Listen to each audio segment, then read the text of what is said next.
Santorini, probably the most popular Greek island, the size of 76 square kilometers, over 15,000 residents, which almost doubles during the summer season because of the employees that are required to work in the tourism industry. Santorini is the sea, sun, wine, whitewashed buildings, and most importantly, famous caldera. For the past few years, the appearance of Instagram tourists has made the arrivals at the island increase at an abnormally fast pace. Before Instagram, the growth of the tourism industry on the island was more gradual and, most importantly, manageable. While there have been created hundreds of videos about whether Santorini is worth the hype, showing endless queues to sunset in Nia, nobody sees the core of the problem. Can we fix the over-tourism in Santorini? How the growth of tourism does affect the residents' quality of life? What are the working conditions of the employees? Where is the waste disposed of if there is no recycling system? Is there any control over the damage to the caldera by building hotels every year? Do locals even live in these cute houses? If you find any of these questions intriguing, I'm inviting you for one hell of a ride.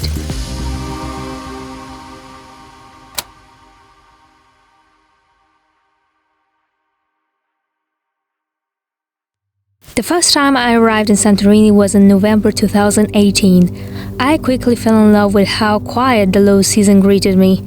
As I lived with a local family, I was told Santorini had two faces, and as much as I believed in that theory, I didn't want to experience it on my skin. What exactly do two faces mean? How crowded could it be in the summer? 8 months later, I left the island, disliking the summer version of it. Queues to sunset, traffic in Nia, and overpriced restaurants. This is all every person will see while visiting. That is Santorini as a business, a polished image allowing it to resemble the island to a status of celebrity. I will never regret the experience because I saw Santorini from the other side as well, in a definition of a homeland, from a perspective of locals and employees coming to work during the summer months. In the case of Santorini, tourists overpower locals, but can we suppose that residents suffer? Can we assume that their quality of life is decreasing because of the abundance of tourism? Mr. Thomas, the resident and employee, said, "A large number of tourists on the island offers great economic benefits to the local businesses. Given that, while residents realize that mass tourism is destroying the island in so many ways, they do not react strongly. It would be a good idea to set some boundaries, because life has been very difficult for both tourists and locals." Being in that pool with the view like this, Yeah. I understand it. It's beautiful in terms of image, but then you get out of here. You go to the village. And it's a mess. Waste management in Santorini has been a disappointment. Tourism does not only generate too much waste, in particular plastic, but the problem lies in the lack of infrastructure. The island doesn't have a proper location to dispose of garbage. They throw everything in the ridge of the caldera, so the waste is not particularly visible to the public. The landfill has been set along the main road that joins the capital of the island, Fira, with the village of Pyrgos. During the summer, when the population of the island doubles, a greater amount of waste causes unbearable odor.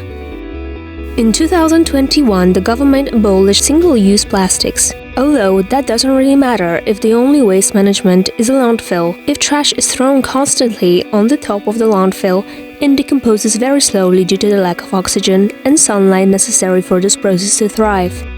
Santorini currently has one of the last illegally operating landfills in the Aegean Sea. Yet, in 2022, a new plan for the recycling system was revealed. It is about to launch in the next years.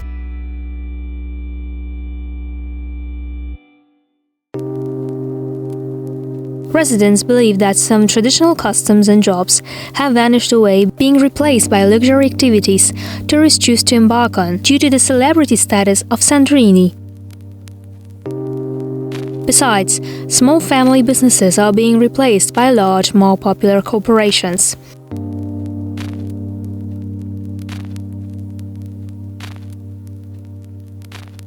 The only thing that they play is Mamma Mia. I was going to say that.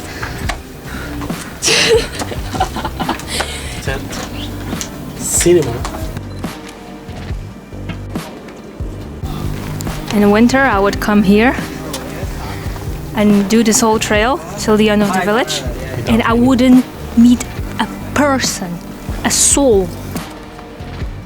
This is called Firo Stefani. It's basically a crown of Fira. Fira is the main village, the capital of the island, and Stefani means crown in Greek, so this is like an extension of it. And now we're going to reach the village that's called Merovigli, to a place that is not crowded usually. I don't know now after 3 years of my last visit.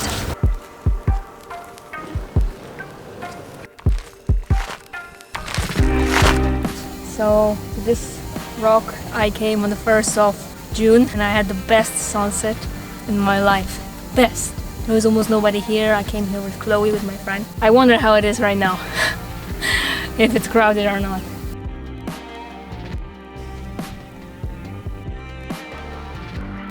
Yeah, so this was not here.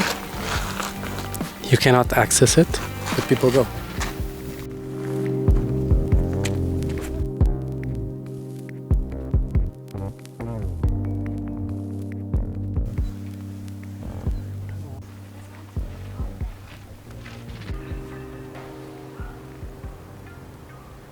Mr. Hermogenes, the president of the Citizens Association of IA, commented, "If we fail to convert mass poorly designed tourism into sustainable tourism, we run the risk of becoming Disneyland.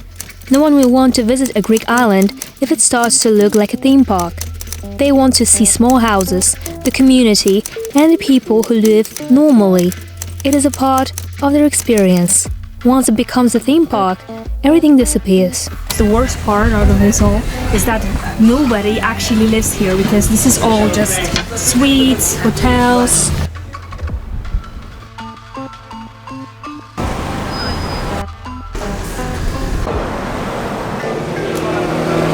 To have a rest from the overwhelming crowds of the capital, we visit Santorini's southernmost village, Akrotiri. We are surprised that there is barely anyone here at sunset time.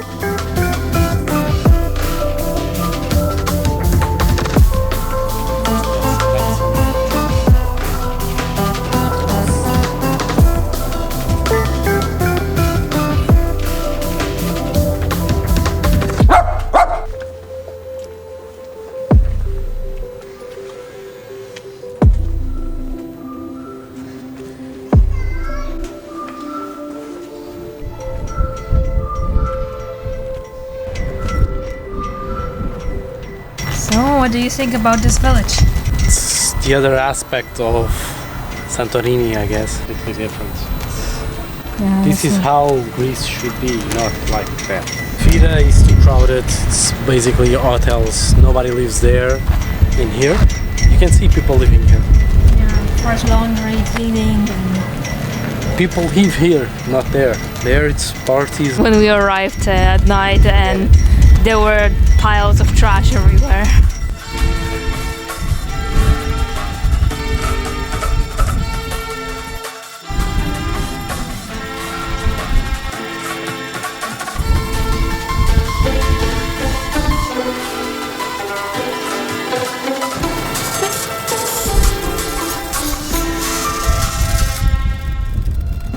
It seems that locals favor attracting tourists who want to experience Santorini and stay for a few days to fully explore the island, rather than tourists who visit Santorini for a few hours, make a quick stroll, and cruise off the island from their bucket list.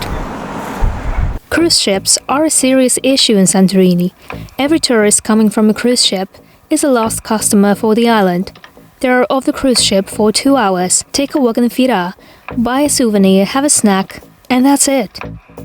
The whole market of Fira has 150 goldsmiths and 150 souvenir shops. There is not much diversity.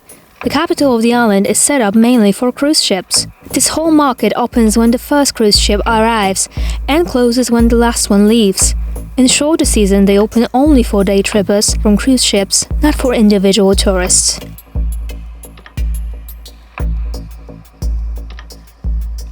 Another sector affected by over-tourism is the police department. According to Mr. Alexandros, the policeman in Santorini, the large influx of tourists has affected my field of activity, mainly negatively. Over-tourism creates disturbance issues, drunken tourists making a fuss, etc., and traffic, which have worsened due to the island's poor infrastructure. That, unfortunately, caused a multitude of traffic accidents. As a result, the working hours increased.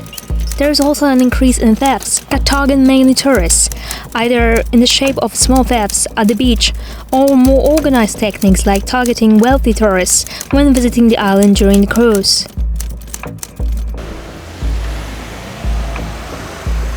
In Greece, Santorini is one of the most heavily populated islands, with 200.9 inhabitants per square kilometer, and the second most urbanized island, with 18.6% of its land covered with buildings. Over the past few years, the rise of short-term rentals has been harmful to local communities in Santorini. Surveys estimated that 74% of businesses and 82% of community members sense the lack of affordable housing for necessary service providers such as doctors, teachers, firefighters, as well as seasonal employees. Due to the unavailability of affordable accommodation, businesses often cannot hire as many workers as they need, resulting in employees being expected very often to work consistently for 6 months without a day off. Airbnb is often blamed for decreasing accommodation affordability. Mr. Thomas again says, Airbnb changed the island a lot. It is obvious that visitors nowadays have the upper hand and not us because they prefer more and more to find accommodation via Airbnb and not choosing hotels anymore. That is why the occupancy is not as high as it used to be, but again, every year new hotels are opening. Unfortunately, the Airbnb phenomenon also leads to other difficulties, and the most important one is the lack of accommodation for teachers, doctors, or seasonal employees. That is why the quality of life decreases yearly, because the owners of the houses prefer to rent their houses to tourists and earn more profit. Vineyards are one of the most crucial island's cultural heritage. Even though vineyards seem to have significant potential to support sustainable agriculture and the economic sector, the issue is building hotels. Some uncommon produce of Santorini like white aubergine, fava, and cherry tomatoes are in demand, because people tend to find easy and more beneficial jobs fitting into the new luxurious image of Santorini, as well as because of the blossom of hotel constructions and percentage of the land that can be fruitful and cultivable is decreasing. The construction of new hotels seems to be controversial. Mr. Thomas stated, "We cannot prohibit the construction of new hotels. We could focus on being properly structured, try not to affect the natural beauty of the island, and meet certain conditions for the environment's protection and architecture." As a result of the arising concerns, Santorini Environment Association was established, an organization that tracks the impact of tourism on the natural environment of Santorini. All the updates are easily accessible via their Facebook page. So, can we assume that Santorini will fix the over-tourism problem? Let's hope for the best. We know that it may take the island a few years before the measurements are being established and introduced into the everyday life.